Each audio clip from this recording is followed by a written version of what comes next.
the RedBeard Outdoors podcast. And this is Jonathan, your host, here at RedBeard Outdoors, where we talk about family, fitness, and the outdoors. Three things that basically encompass my entire life. And today we've got a special guest, one of my fast-growing friends, whose name is Clint. And we'll discuss a little bit more about him in just a moment. But I do want to say welcome back to everyone that is continuously tuning in every Thursday and Sunday. I really appreciate that. And for those of you that may be new, the three things that I mentioned at the beginning, family, fitness, and health, and the outdoors, that encompasses pretty much what the podcast is about and who I am and what I'm about, and why I started RedBeard Outdoors, because I want to share that with others. I know what has motivated me to be a better human being, better dad, better husband, better friend, better son, etc., all the hats that we wear. And for me personally, I just want to share that with everyone. I want everyone to live a happier, healthier, more successful life. And that's why I share what I do. You can always look me up on Instagram at red.beard.outdoors. You can also find me on Facebook. And I also have a group on Facebook where we talk about nutrition, health, and as we're starting the new year here in 2022 with your goals, I want to help you with those goals. So if you would like to reach out to me so that I can kind of help you get on that path and guide you down in the right direction, I'd love to help you. Reach out to me in any of those mediums, or you can also email me. And I'd love to just help you out in general. So yeah, other than that, down in the show notes below, you can check out some of the people and companies that I work with that I use. I'm not going to just plug them all here. You can go down and check below as far as backcountry nutrition, as far as any other nutrition supplements companies that I work with. Again, you can check those out down below. Now, to the special guest that we have today, I'm super excited because Clint has a very busy schedule, and the fact that he was able to make some time outside of us chasing elk and him doing all the many ventures that he has and his family and everything that he's got going on as well. Clint is someone that I met at Elk Shape Camp, and his passion and drive and competitiveness stuck out to me. And so we always joke back and forth because we were competing throughout all of Elk Shape Camp. And even since then, we've gone on multiple different outings for elk hunting. We've hung out a couple times. He's just a great overall guy. He's successful. He's a tattoo artist, but also he's a dad. He's a husband, and he is constantly looking to improve his life and the lives of others. And you should definitely go check him out. I'll put a link for his Instagram and Facebook down below. But without further ado, let's talk to Clint, hear what he has to say, how his mindset has changed the circumstances that he was dealt, the cards that he was given in this life, so that he can be as successful as he is and continue to progress, which is the key and something that I always enjoy talking about. So again, without further ado, here's Clint. All right. So we got Mr. Clint McInnes here, one of the best, if not the best, tattoo artist in Utah. And no. Don't put that on me. No, he's a really good friend of mine. And I just want to have him on here to chat with you guys and kind of talk about his experiences last year, being out in the Elkwood, but even before that, who he is and how he got into living the crazy life outdoors and what he does on a daily to be successful. So Clint, if you don't mind, give us a little rundown of who you are. Who is Clint? I'm Clint. I don't really know how to explain that, man. I'm just a dude who tries to get a little better. That's it. Like there's nothing more that I like to see in life than a little bit more to my life every single day, whether that's one more rep or one more step, doesn't matter. The most I can push that and the best that I can push out that day is going to be where I want to take things every day of my life. And I try and display that through poking and prodding others, as you've seen in life. So I try and push other people around me up too. I don't want to just be on this journey by myself. and I really enjoy taking part in conversations to where I can help people better their life, or they can help me better my life. Yeah, and that's one of the things that I noticed about Clint. I met Clint at Elk Shape Camp last year. I guess technically it was this year, 2021. Yeah, this year. And we just happened to be the top competitors, and we just kind of meshed that way, even though he beat me on a couple things. I was going to say, did we happen to be the top competitors, or was I the top competitor and you were trying to keep up? Depends on what it was, but I chose to team up with him because I saw that he was the other top guy. So, but yeah, he's, that's one thing that I've noticed about you, Clint, that I just, I really mesh with. You always seem to, and you've said it, kind of, you put yourself in people's way that you want to be in their life, but you don't do it in an annoying way. Like you see things about other people that you want to learn and that you want to become and add to your life, the skill sets or whatever it may be. And yeah, you just kind of run with it, and you find a way to break the ice, and usually it has to do with the beard or tattoos or something like that. But especially with my kids, I'll never forget that. By the way, I'm never gonna forget. Yeah, it's still one of the funnier things I've done. That one stung right there, right in the heart. And they're like, "Dad, why is his beard better than yours?" I'm like, "Oh." I'm actually surprised you still came with me after that. I know, right? I was about to just drop my stuff and be like, I'll drive separate. Yeah. I might see you up there. I don't know. Oh man. Well, on that road trip, we kind of talked a little bit about, what you've been through, because there's a lot of people that I feel like I reach out to, that they are all dealing with different things as far as struggles with family, with friends, with their own success. I mean, I'd say you're a pretty successful man. You run your own business. You're always looking for other things, other ventures to go into. You draw for a living, right? But that's a very simplified way of explaining that you color within the lines very well. But how did you get to this point? Like, what are some things that you'd be willing to share as far as where you started from? Because you don't have an easy life. I feel like everyone deals with their own stuff, but you definitely have been through some crap, and just kind of how you got to where you are instead of letting it beat you down to where, you're just a bum on the street. How far back do you want me to go, man? You want to cover whatever the last year, or with. you want to cover the last 20 years? Whatever you're comfortable with. Yeah, what it all boils down to is I was raised on a farm, and I learned how to feed cows and how to rope and how to ride and all of that stuff. But the majority of what I learned growing up was hard work can get you anywhere that you need to go. And I'm a firm believer in that. It doesn't matter where you want to go. If you're willing to work hard enough for it and to sacrifice for those things, you can have anything you want. And I've only been a full-time tattoo artist and full-time working for myself for the last 6 years or so, and making breakaway from a really decent paying job that a lot of people retire from out here in Utah. It's hard to make that jump and have enough belief in yourself to make that leap and do it the correct way, which I did not do it the correct way. But by all means, don't chalk that up. But I know the correct way to do it now, now that I've been through it. So it was instilled in me from such a young age of work hard.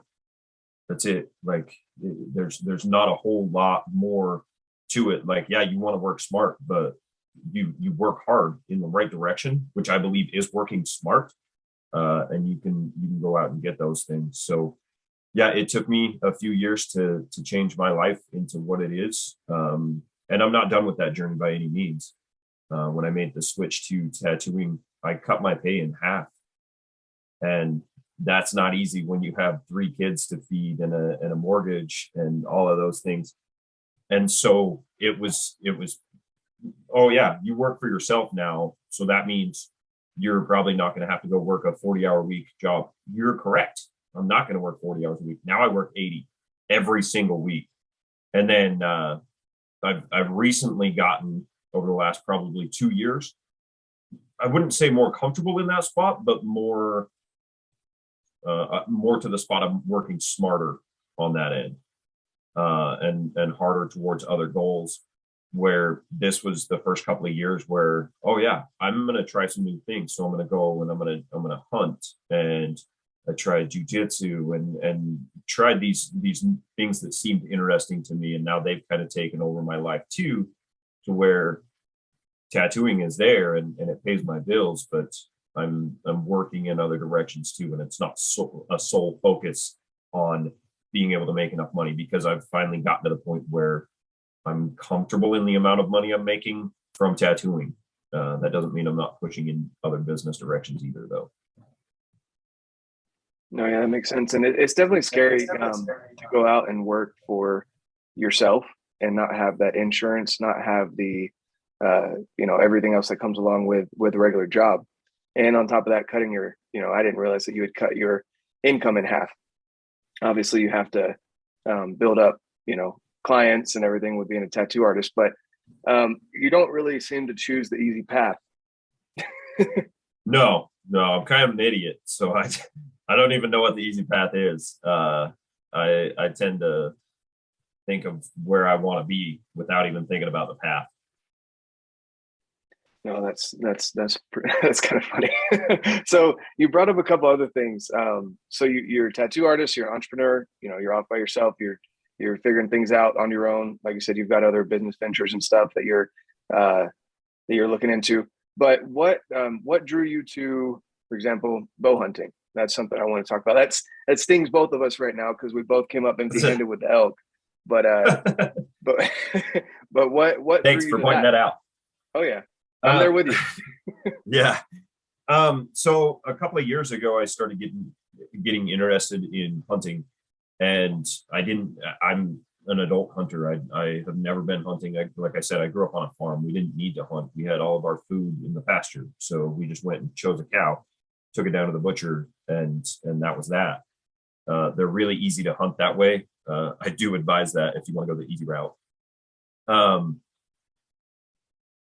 top of that, I was trying to figure all this stuff out, and my wife, she wanted to figure it out too. So we started putting in for hunts, and we both drew our first tags, which was muzzleloader for deer. And we did as much research as we could possibly do because we wanted to do it on our own. We had a lot of friends who offered to come out with us, but we just wanted to do it. So we went out and we put the time in off of what we'd learned off of YouTube or hunting shows that we'd watched, Meat Eater, stuff like that.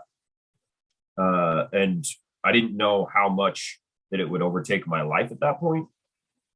So as soon as we got back from our trip, which we were successful with on that year, both of us, my wife said, let's buy bows. I want to shoot bows every day. And cool, let's do that. And so we started shooting in the backyard, and I knew that I wanted to hunt that way.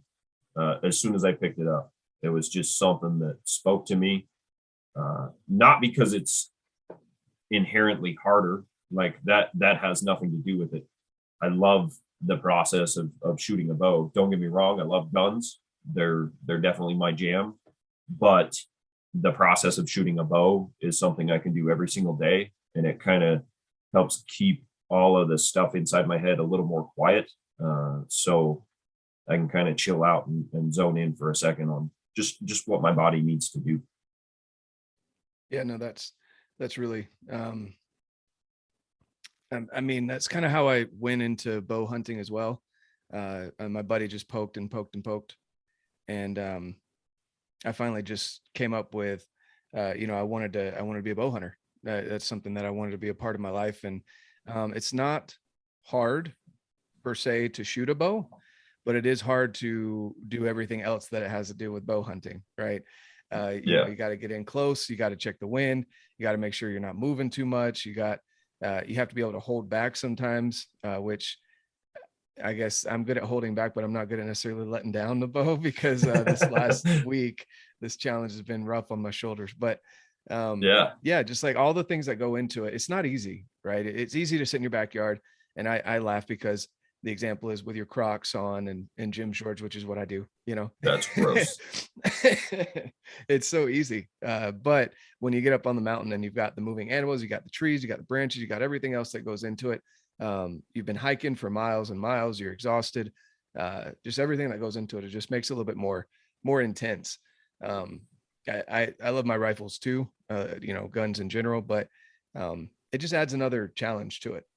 And Yeah. I mean, what draws you to challenges, I guess? Why don't you do your tattoo artist thing and then you come home and play video games? Like what draws you to the challenge, to always getting better?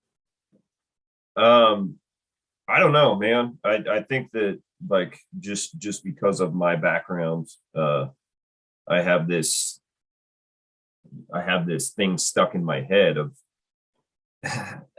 you, and there's a book about it, but be so good they can't ignore you.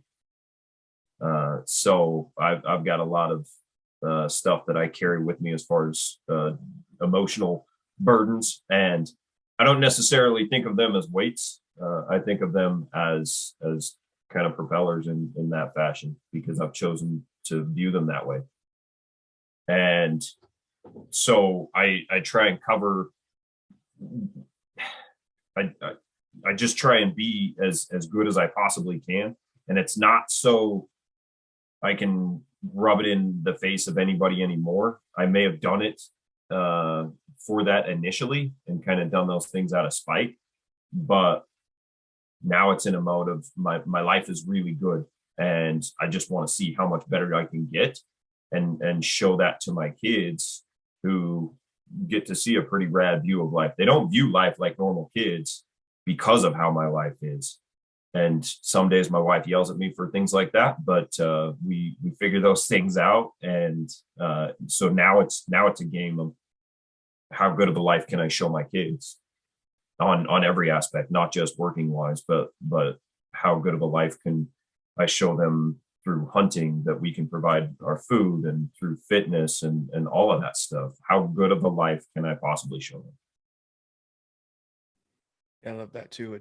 It's not, I mean, once you kind of have this mental shift, and at least and it doesn't happen for everyone. I'm actually kind of interested in figuring out why it doesn't happen for everyone. Because for me, and it sounds like for you kind of had this automatic shift into when you became a dad, that you were like, you know, it may not be the easiest thing, but you know, this is something that I want to do. I want to make sure that my kids have the best life possible. I want to provide that, but also I want to teach them how to be strong.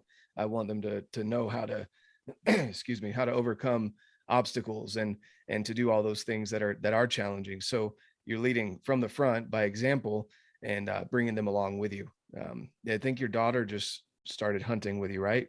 For turkey or something. Yeah, she hunted turkey this year with me. Or I tried to hunt with her anyway, and that was in the spring.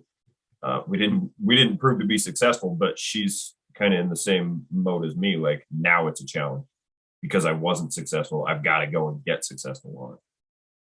That's awesome.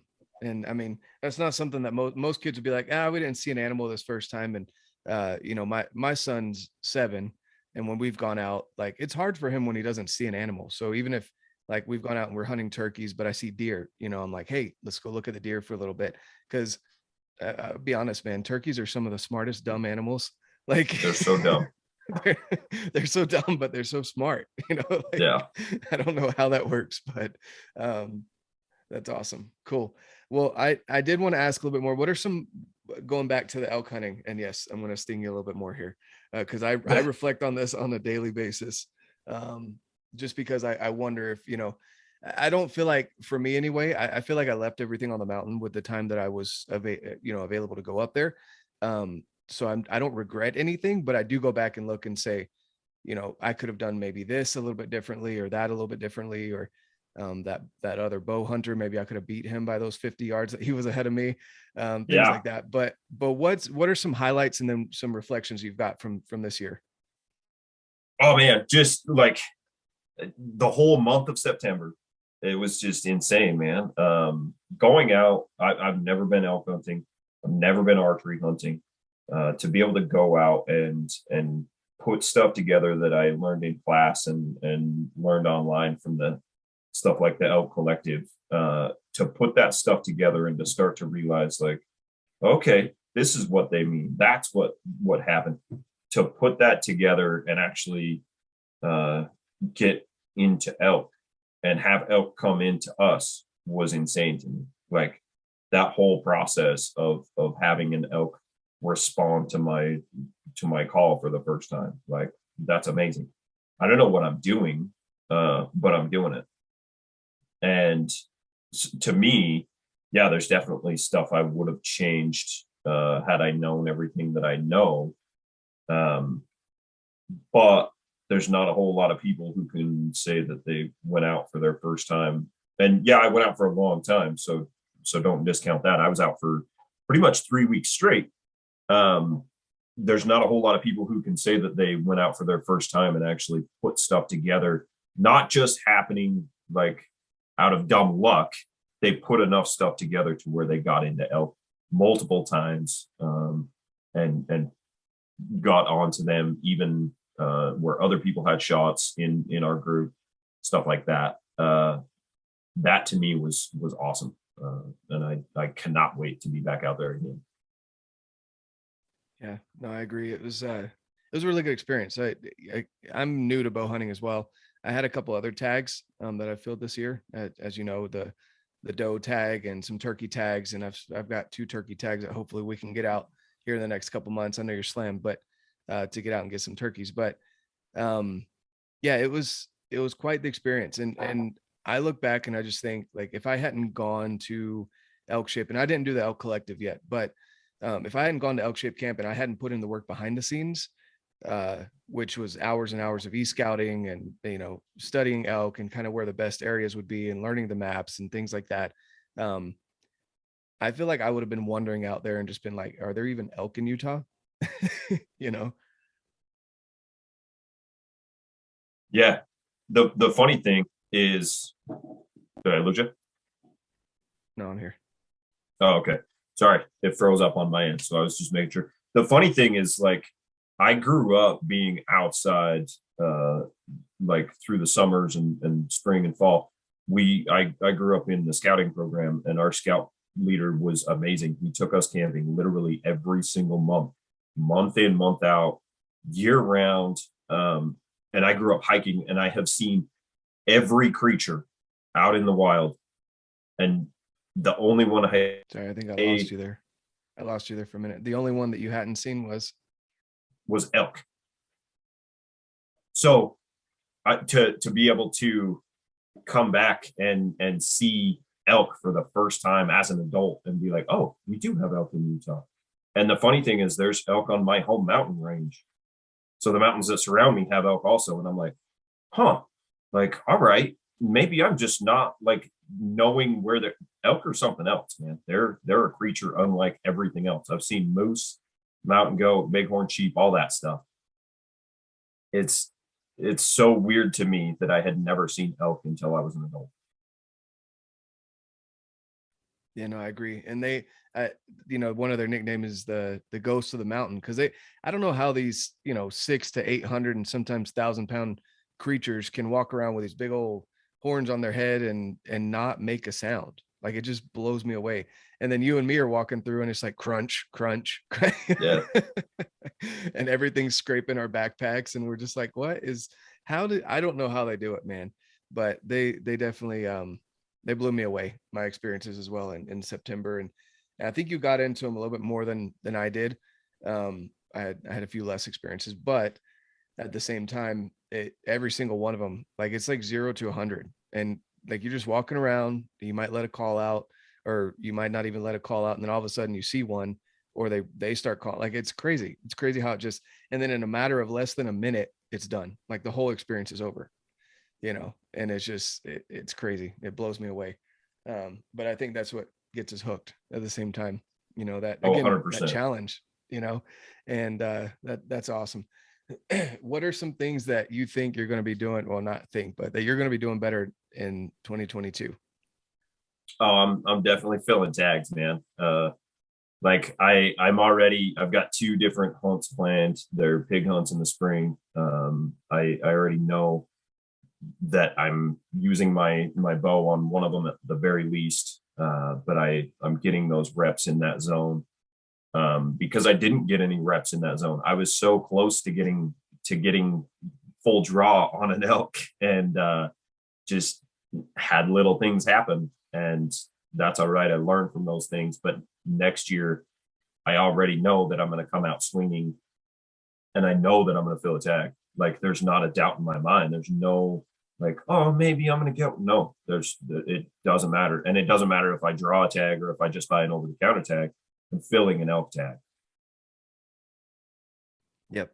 Yeah. And I'm hoping to draw some LE units, but at the same time, we've got that good, at least for now. Hopefully that doesn't go away, that we've got the unlimited archery tags. I really hope that doesn't go away. I know they're talking about that, but yeah, I'm definitely getting at least the over the counter. I haven't planned any out of state hunts yet, simply because I'm planning on starting a new job this upcoming year. So I want to get established in that. But it was funny. I actually, part of the interview process, I actually said to him, so how's September look for taking time off? And they were like, oh yeah, that's actually not a bad time of year to take time off. Why? And then we had that whole discussion. So Yeah. it's pretty cool. What are some things that you do? Like, I know obviously you can just take time off whenever, but you've got responsibilities at home. You know, you're a dad, your husband, you pay the bills. I know your wife obviously works as well. She's got her stuff going on, which is awesome. But you can't just leave. You can't just be like, okay, see ya. You're without my income for the month of September or whatever. And good luck. Like, what are some things that you do to prepare for that? So now that I've fallen so in love with hunting, I just make sure that while I'm here, I'm working my butt off to get to the spot where I'm not worried about anything else. The first year that I hunted, my wife and I were out for 8 days, and I took the whole 8 days off. And that was the longest that I had taken off since I started tattooing 4 years before that. I hadn't taken anything even close to that. And I was like, oh man, I'm stressed the whole time. Like, everything's going to fall apart. I'm not going to be able to like do this. It's not going to happen. And I just knew, just work your butt off. You'll be fine. Don't worry about it.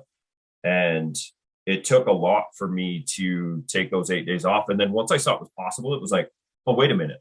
I just have to prepare before, which is the same with anything. Like, you prepare to go elk hunting before you get out on the elk hunt, so that the minute that the timer starts, you're good to go. Your cooler's full, your tent's ready, your sleeping bag's ready, all that stuff is good to go, so that you can hurry up and concentrate on what you're doing. So when I'm in something, as far as if it's work mode, I'm 100% in work mode. Get out of my way. I have to do this. And my wife is seeing the full effect of that right now, because I've had some stuff come up recently, and I've went from working like 6 and 7 hour days to turning around and working like 12 and 13-hour days immediately. And it's because I want to be prepared for my springtime hunts. So I put in a little extra time on the front end so that I'm not worried about it when time comes. Do you think that, because I think you brought up a good point about not being worried about it. You know, it's some people, I don't know how they can just tune out their families or their bills or whatever. And they just like, there's like, okay, whatever, like deal with it. I'll come back and have that fight later. I don't know how people do that, to be honest with you. It would stress me out the entire time I was on the mountain, you know, or wherever you are. And obviously down in Texas, you're not on the mountain, but in the tree stand or wherever you're at, like, especially if you're in a tree stand, I can only imagine sitting there all day and thinking, okay, what's going on at home? Okay, did I pay this? Did I pay that? Is this okay? Is that okay? You know, and I can't imagine that. I know some people can turn that off. I don't think that's the best way to deal with it, in my opinion. But I love what you're saying as far as knowing, like, planning ahead of time. Like, this is months in preparation, right? Because you're leaving in, is it March or April? The first time I'm leaving, because I've got elk shape camps too. The first time I'm leaving is February. So I'm gone for like 50% of the first quarter. Yep. Yeah. And so even 2 months ahead of time, right? You know, this is what the plan is for the year. This is what I want to get accomplished. but my family comes first. And so, Yeah. I think the important thing right there is if you're with your, let's go through this. If you're with your family, don't worry about work. Devote your time to your family. If you're at work, don't worry about your family, worry about work. If you're hunting, worry about hunting. Like, you've got to be present in those things, and you've got to be 100% focused on those things. Otherwise, there's no real point in doing that. yeah, no, exactly. It's funny too, because I was going through, so, you know, I know you're in the Iron Council, part of Order of Man. If you haven't heard of that, you should go look it up. But I'm going through, because I just went to that meeting here in December, and I've got the Yeah. notes here. And I one of my power list tasks today is to finalize my first quarter goals for 2022. And Nice. I love breaking it down in those 3 months, just like is explained in the Order of Man and Iron Council. I haven't joined the Iron Council, but going through and setting the goals up the way that was explained in that meeting. And I love having this paper right here and going through and having those 4 things: the calibration, connection, condition, and contribution. And it's funny because you mentioned being present. Part of my first quarter goals for calibration is to be present in each individual scenario. So just like what you were saying, when you're with your family, you're with your family, period. Yeah. When you're with homework, like for me, if I'm finishing up my schooling, I'm 100% in homework. If I'm hunting, I'm 100% in hunting. But the key to that is also communication. And you can't just, in your mind say, I'm going to be gone February XYZ dates. And then come the dates and you're like, all right, honey, see you later, and not have communicated that previously to your wife or to your kids that you're not going to be present. As long as you prep them ahead of time. I mean, do you feel like that's the same way for you guys? I know for me, my wife's like 100%. I'm cool with that. And my kids are 100% cool with that. But if I just left, they'd be like, but you were going to help me build these Legos, or we were going to go do this together as a couple. So. Yeah. Yeah. And it's a little different for you and I don't have my kids full time. So, my communication on my end is there as far as, hey, these weekends I'm not going to be around. We're going to make the time up a little bit differently, and we're going to figure that stuff out. My wife, we talk. We probably over communicate. I over communicate. Sometimes it takes a minute for her to get to over communication, but I over communicate. Hey, I've got this going on. I've got that going on. And I'm being pulled this way, and I need to remember to do this and that kind of stuff. And it's so that we are on the same page, and we aren't worried about those things. There are some days where she may tell you a little differently, but I do try and focus on those things. But I also have ADD, so I may not remember that I needed to tell you those things. It's funny, and I don't think I've ever heard of a man over communicating. Yeah, I'm a firm believer in this is all on the same page so that we can be on the same page. No, yeah, I definitely agree with that. And it's something for me too that like I've had to work on personally, because I'm not always the best communicator. Like I have these conversations in my mind. I'm like, I need to tell her this or whatever. And I swear I told her, but I didn't tell her, Yeah. And so that's something that I'm definitely working on as well. Good. I think it's always such a good thing and the reason I prefer to over communicate is because you have to remember that, like, even though you said, hey, I'm going to be off next Tuesday, you may not have said, hey, I'm going to be off next Tuesday because I've got this between these hours. Well, just because you say one thing, it doesn't mean exactly what you mean. So you've got to realize those things, and communicating that is, I think it's vital in every relationship, whether it's working. I communicate to my clients, hey, I'm not going to be here the month of September for the rest of my life. Don't plan on getting tattooed in the month of September. And they're like, all right, it's January. I'm not sure why you're telling me this. And I'm like, well, you're going to understand. Yeah. And I mean, you're pretty booked out ahead of time, but at the same time, yeah, I can see some people are, a lot of people, I feel like they go through life and they don't really have a plan. They just they go in, they clock out, they come home, they maybe have dinner with their family, maybe talk a little bit with their kids in between looking at screens, and then they watch Netflix, and then they go to bed, and then they wake up and repeat. And, if they have a day off, I actually just met someone So part of the phase 3 is you have to meet a stranger every single day in person, right? And so that's been fun. I've been like making excuses to go out. Like last night, for example, was Christmas, and I realized I was like, shoot, it's 6:00 and I haven't met a stranger yet. Like I've done the service, I've done all the other stuff. I'm like, how am I going to do this? I was like, oh, we have recycling. I'm going to run to the recycling and I'm just going to randomly pull up beside someone that's walking on the sidewalk and not make it awkward. Like, yeah, good luck with that. Well, it turned out really good. One of their kids had gotten a Jeep, or one of those cars that you drive around, with kids. Yeah. And I was like, hey, that's a sweet Jeep, and I just started it that way, and it wasn't too awkward. It's probably still awkward for them, but anyway. So, having a plan and following through with that plan isn't something that everyone does, and like I was saying, when like someone that I met in this whole meeting a stranger thing, they were talking about how they had a day off and they were so excited to just sit on the couch. And I'm like, what? Like for me, my days off, I'm running errands. Like that's my day to work harder, I feel like, than I do when I'm at work. I don't know. What do you feel? Yeah. There's a lot of people who, and it always kind of drove me nuts because like at the height of me switching jobs, I would work a 12-hour shift, turn around and go and try and tattoo for 4 or 5 hours, turn around and try and go and sleep for 3 hours. And so my day off was funny because I would go and try and work for 8 or 9 hours. And so it was hard for me to imagine like, oh, I just want to hang out. And now I have my hangout times definitely where I'm sitting on the couch and relaxing for a bit. But again, it comes down to, if I'm going to relax super hard. I'm not going to worry about anything else. If I'm spending time with my wife, like I'm going to spend time with my wife super hard. Like I'm focused on doing that exact thing. So I think that a lot of people chalk up what they're doing to like super hard work, and it's not.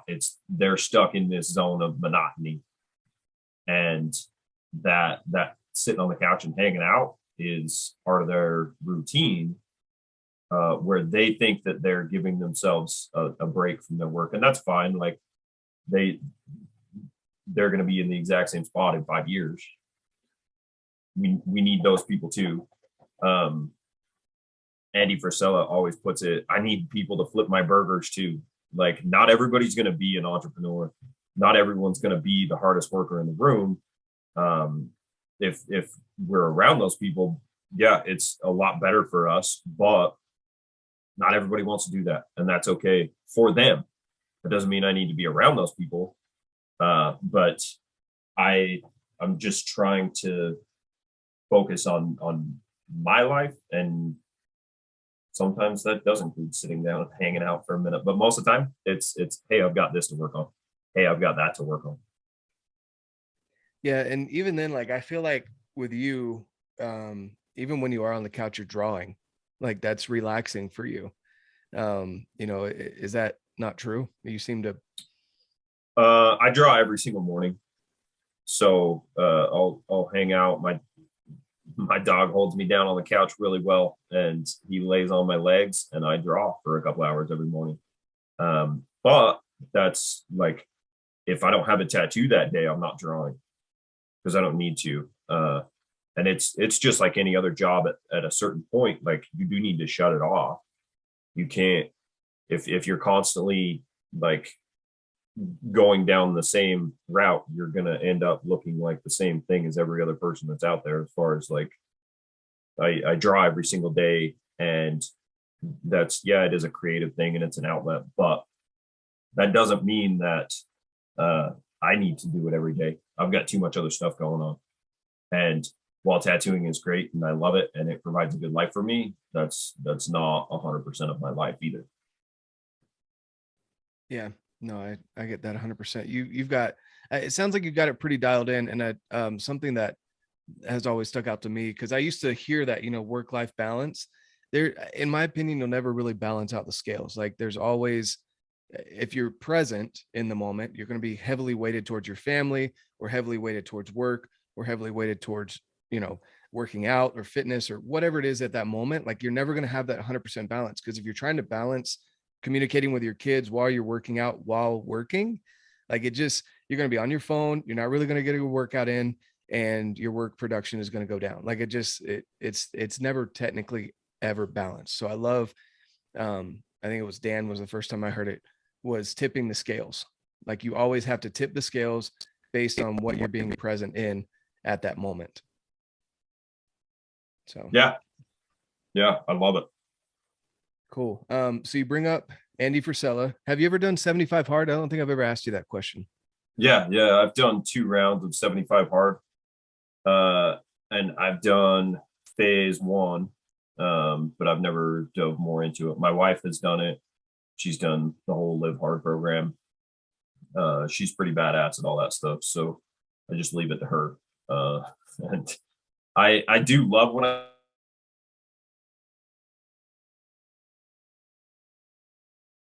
Sorry, you cut out there for a second.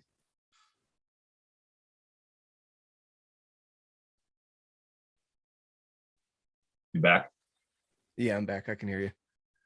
Where did we cut off? So you were saying that you leave it to your wife and she's pretty badass at those things. I mean, yeah, that's good enough. She's awesome at that kind of stuff. I do love when I get in the mode of 75 hard and I kind of refocus everything, but that doesn't necessarily mean the people around me love me all that much, because I get real irritated and I get real like get the F out of my way on a lot of levels. So yeah, I understand its purpose and I love it, but it literally is just a mental switch for me to where everybody get out of the way. I've got shit to do. Sorry Right. for Yeah, swearing. no, I understand. You can beat that out, right? No, you're good. You're good. So I'll as far as 75 hard goes, like I agree, it definitely hits people differently. And then the whole Live Hard program hits people differently. Especially if you're super competitive like you are. I think you're a little competitive. I don't know from my experience. A tiny bit. Yeah, just a a tiny little bit. And it's interesting that you say that it flips the switch where you're just like, get out of the way, which in my opinion, it's kind of meant to do that. You start cutting people out that aren't necessary, that are almost negative, but at the same time, like if that bleeds over into people that are important, it can be a little I guess not so good in that scenario. But I agree. The program itself is you're very dialed, and it helps. At least it helps me stay more efficient with my time. Like if I know I've got this powerless task plus the whatever task that I need to accomplish, it helps me stay present at the moment, because sometimes like I'll sit down. I think we're all guilty of that, where you'll sit down and you want to watch a show on YouTube, like a 20-minute video while you're eating your lunch. Instead, I'll pick up my book and read the 10 pages while I'm eating, because I know I have to get it done and I know I'm going to be exhausted by the end of the day. So it just, at least for me, like, and again, this is all personal stuff, because no one's going to care if you completed it or not. Nobody cares. Like you don't win a prize. It's all for you, yourself, and you, right? Like my wife, if I quit phase 3 today, she'd be like, oh, that sucks, but whatever. She'd probably be like, oh, it's great. You're not going out to walk with a weighted vest and shorts in the snow. That's awesome. But cool. Well, it sounds like we've had similar experiences with that. And then as far as we've talked a little bit about getting your family involved in the outdoors. I know your wife shoots bow. She's been hunting with you. Your daughter's gone out with you as well. What are some other things that you guys do as a family to get outdoors? Not much. We hike together and stuff like that, but like my wife and I each have 3 kids. So with 6 kids, it's real hard to do a whole lot. And I also have a son who's in a wheelchair. So again, it is hard to do a whole lot in the outdoors. And we make do with what we can. My son's involved in soccer, and he's played that since he was like 4 years old, and he does awesome with it. And so we do spend Saturdays at games in the spring and the fall, out there watching him, and it's rain, snow, sleet, doesn't matter. Like we're out there watching him. So just that time outside, it doesn't matter if you're up in the mountains, that time outside to me counts for all of it. My wife's kids are heavily involved in baseball and softball. So same kind of thing there. Like just being able to be out under the sun or whatever it may be. I know baseball players go inside when it's windy and has one cloud in the sky, but just being able to make it outside to us is what's important. It doesn't have to be a month-long camping trip. Yeah, I may go do those things on my own. Somebody's allowed to join me if they would like to. I don't ever shut that down, and I'll make it happen every time. Like when my daughter said, "Dad, can I go and hunt turkeys?" It's cool. What do we need to buy for camo? What do we need to buy for a backpack? Boots, like covering all of these things to make sure that my kids can have a good time while they're out there, if they so choose to do those things. Yeah, no, I agree. And, I get into the whole, being outdoors, and it's a big part of my life, my family's life.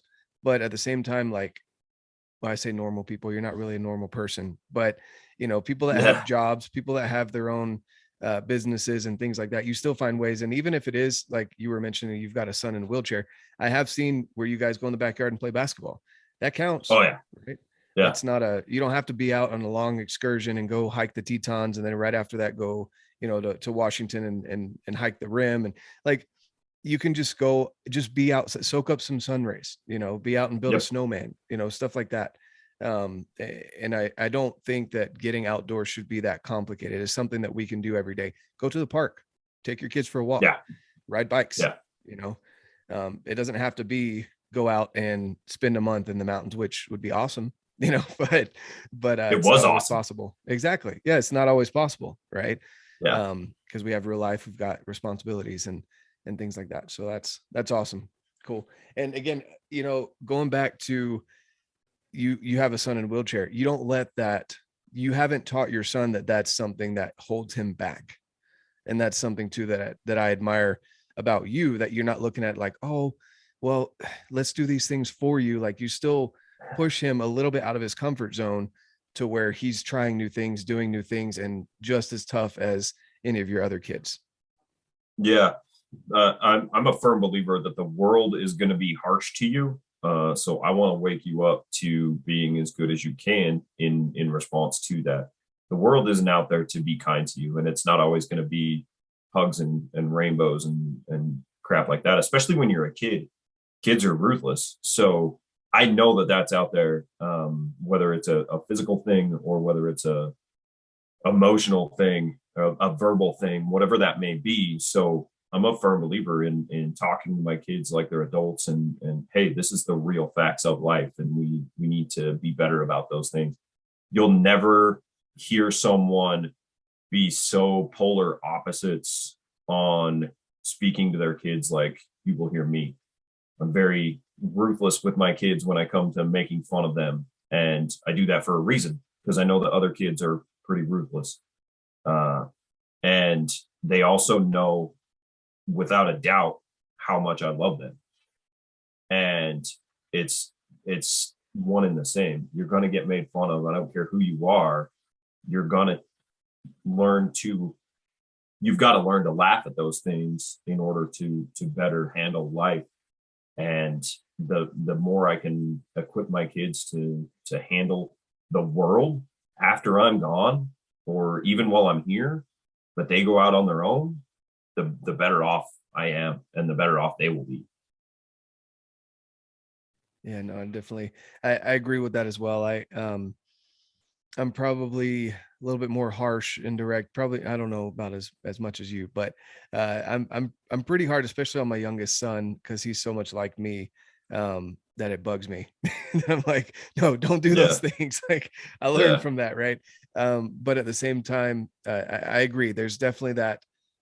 There's times to be harsh. There's times to teach them those lessons and to not baby them.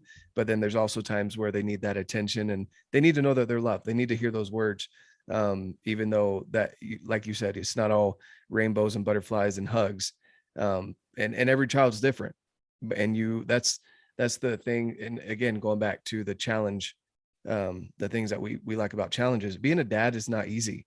If you're a good one, anyway, no. you can easily create a child. That's not hard. That doesn't take a lot of work, to be honest with you. But being a good dad is definitely something that takes work.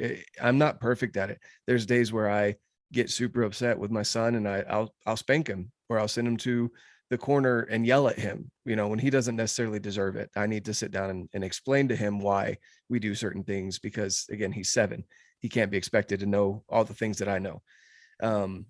So, I definitely agree with that's a good way to be a dad. You got to teach them that tough love, I guess, is, if you want to use the terminology there.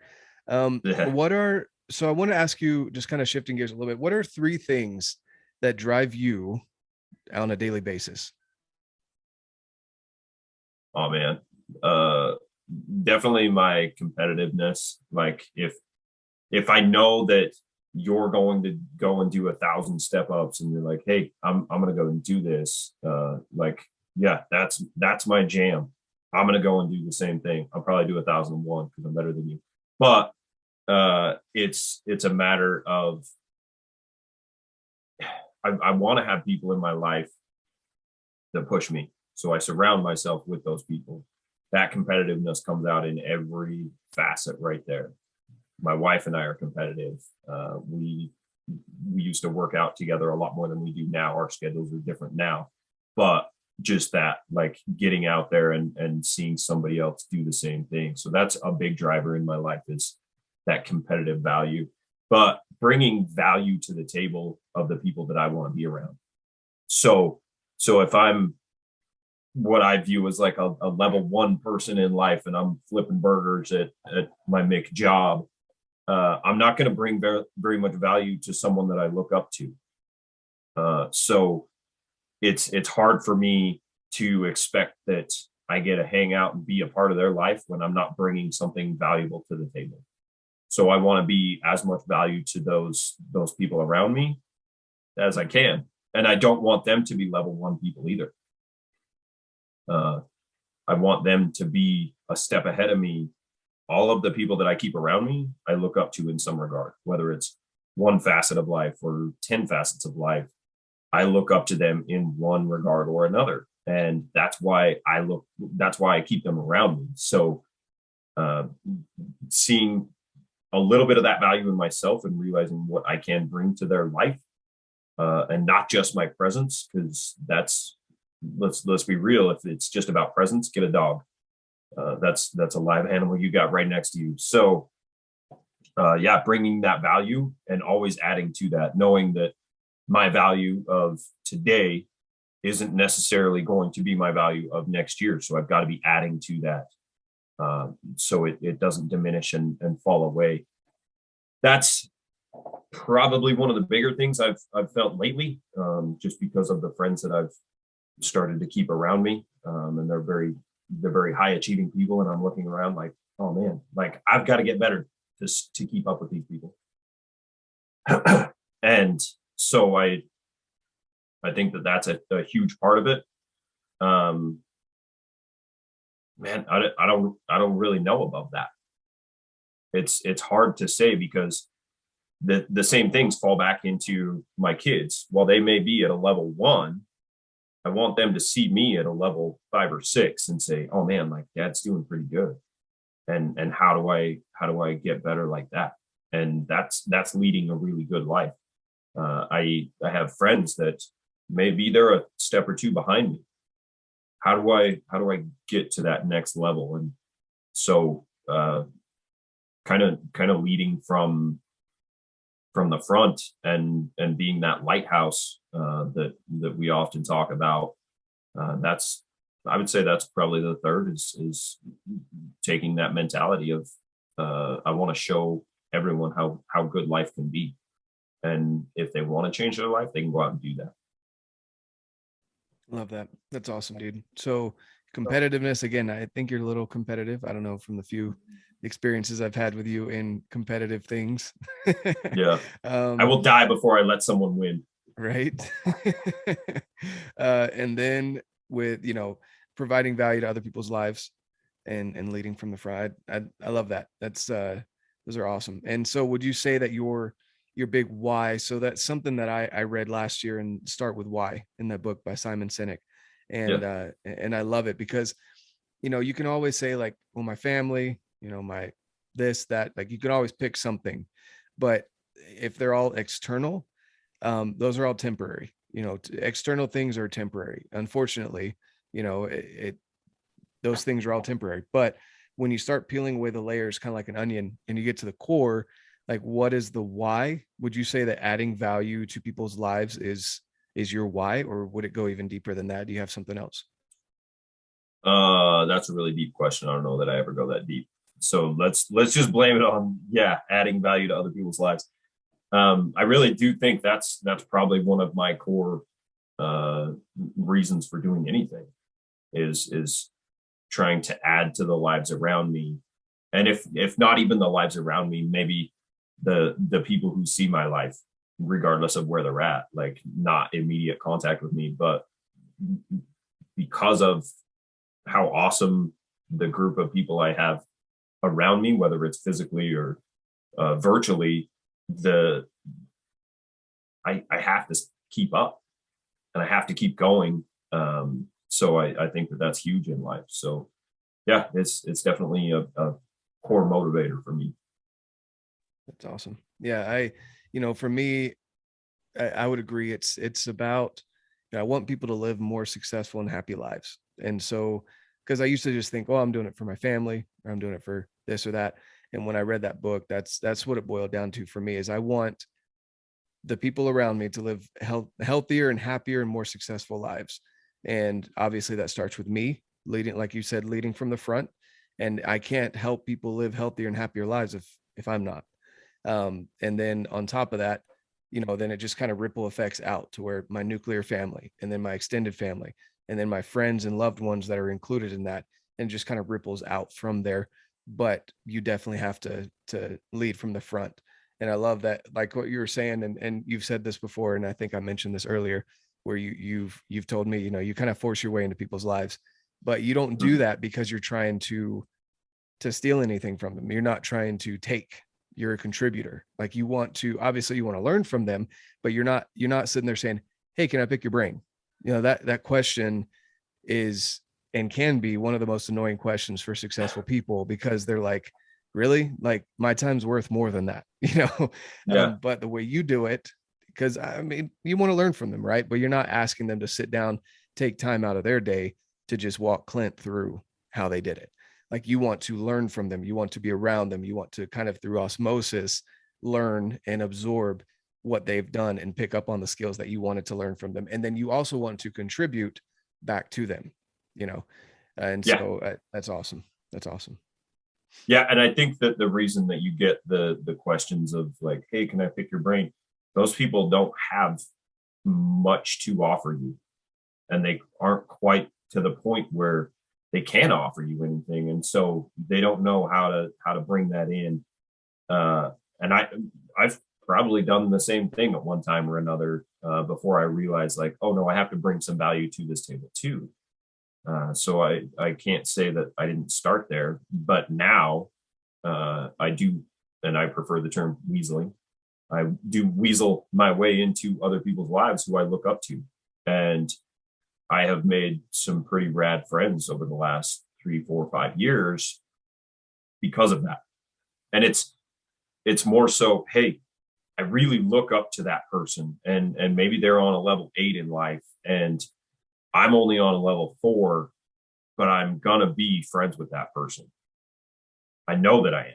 I don't have anything to add to their life yet. I don't have anything of value to add to their life yet, but I know that I can if I continually work on this thing and in that direction.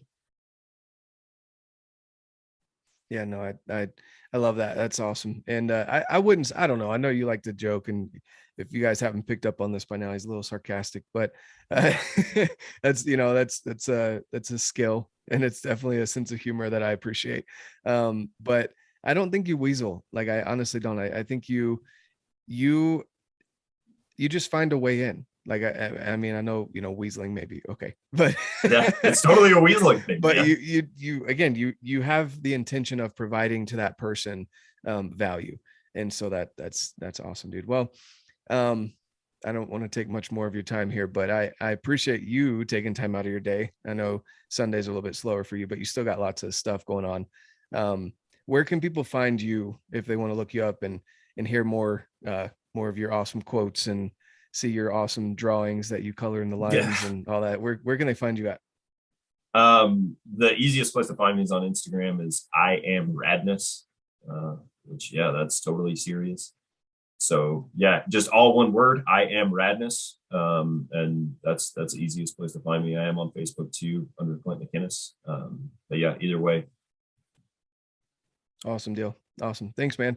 I do appreciate your time and talking with me and contributing to the conversation and so thanks for everyone listening out there and hope you got something out of this. If you did, please share it with others. And if you're looking to get a tattoo, definitely go to my buddy Clint here. You can fly from North Carolina, Thailand, wherever. He'll figure a way to get you in. But as I always say, guys, get out, live your life, and love it. All right. Hope you were able to enjoy that as much as I enjoyed making or having that interview conversation with Clint. He's such an awesome guy, very down to earth, humble, but also one of the most competitive people when it comes to whatever it is that he's competing in.